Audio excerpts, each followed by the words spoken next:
My name is Wesley Wyndam-Pryce. I'd just like to take the time to talk about some of the games that I've loved in 2017. I'm giving out all the love to my games. Last year was an epic year for gaming. We had Titanfall 2, one of the best shooters.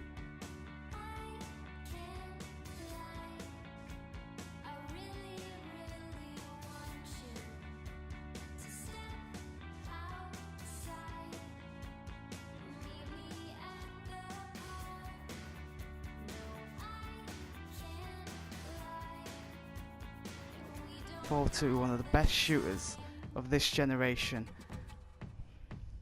I'm still playing the multiplayer today. Absolutely fantastic. Then we had, after such a long wait, Final Fantasy 15. If you haven't played a JRPG before, Japanese RPG, then Final Fantasy is probably the best series you can get into. It's a little different than normal Western RPGs. It's like things like fishing, all sorts of smaller activities that you wouldn't normally typically get in a Western RPG. But the gameplay is so solid and the story is absolutely epic. If you've never played a Final Fantasy game before and you want to try it, that is definitely the one to go for. But yeah, 2017, wow, what a year that has been. We've had such great games, especially at the beginning of the year. The later year was a little lax in top quality titles, but we've had so many quality, so much quality. Personally, when I first started, the first game I played at the beginning of the year was Yakuza 0, Japanese brawler set in Tokyo. That was just awesome. Basically, the Yakuza are the Japanese mafia, and it was just absolutely epic. Then we had Horizon Zero Dawn. Enough said on that. Basically, it's fighting robot dinosaurs set in a world where there's tribes again, and it's just, the gameplay is awesome. The story explains everything really well. It seems silly to the outside view of the game, but once you're in that story, everything is fully explained. It's an awesome game. Definitely, if you've got a PlayStation, that is the #1 game to buy right now. Then we had a truly heartfelt journey in What Remains of Edith Finch.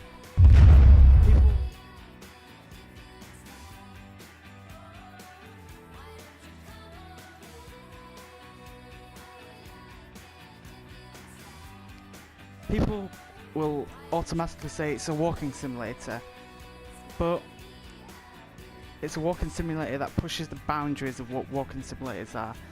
It redefines that genre, adds gameplay elements, it adds new ways of telling stories. Basically, it's better than watching a movie, playing a game that can visually and with gameplay create a full, heartfelt story journey that will make you think about it for days after. I did. I definitely did. I was thinking about it for weeks after. It just really broke my mental understanding of life, and it just really challenged everything I thought about things. It's absolutely fantastic. Yeah, definitely recommend What Remains of Edith Finch. Then we returned to Resident Evil 7. Horror at its roots. This time the series went first person, but absolutely fantastic, and I'm really glad it did. It takes us on a single player journey. Some would say a little short, some would say, you know, oh, it's a little boring or something. Where's the multiplayer? Where's the value? And you know, that's reflected in the sales of the game, because it didn't sell too well. Not what they hoped. But all in all, it's a true horror masterpiece. If you were disappointed with Silent Hills being cancelled and you were looking for a game like that, if you're looking to get back into Resident Evil after years of not playing the multiplayer and the co-op mode and yeah, of Resident Evil 5 and 6, then Resident Evil 7 is definitely a game for you. Then what more can you say with Nintendo? Nintendo released the Switch, a fantastic console, hybrid, both home and you can take it with you on your travels. I personally just use it as a home console. I don't really take it with me. I just use it literally sat at home on a TV with a Pro controller. That's the way I game.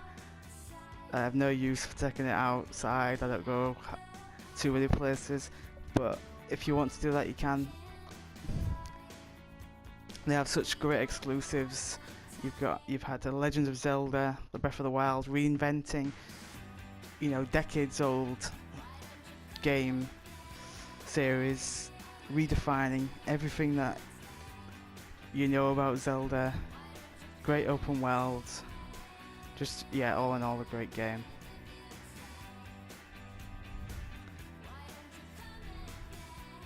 Other success stories include Wolfenstein 2, Assassin's Creed Origins. You know, it's actually better for taking a year off. So there's so many more indie games out there than you can imagine. Basically, all in all, this year has just been a fantastic year for gaming. There's literally too much choice in gaming. You know, basically, I'll end it there because I just wanted to say that this year has been one of the best years of video gaming history. Yeah, we've had some disappointments. You know, we've had Mass Effect Andromeda completely dropped the ball there. EA once again screwed a game franchise just so they could get rid of it. You know, Mass Effect is not going to return for another, you know, it's going to be down again for another 10 years or something before it returns. They've literally killed that franchise. You know, I've played the game and it's not too bad. It's not too bad at all, but it's not Mass Effect. Nowhere near Mass Effect. It was done by a B-team developer. All the developers of the original Mass Effect trilogy were gone from the development team. They had to scrap halfway through production. The original production had to scrap. You know, there's not much more you can say about that. They scrapped the whole game and restart again. It just was what it was. EA did it again. Then we had the Star Wars Battlefront 2 loot crate box. I really do hate loot crates. Pay to win loot crates. I don't mind cosmetic loot crates or cosmetic, you know, microtransactions. Titanfall 2 has cosmetic microtransactions, but that one just went too far. EA knew what they were doing, but the gaming community, thankfully, they struck back. But now we wait for the Empire to strike back.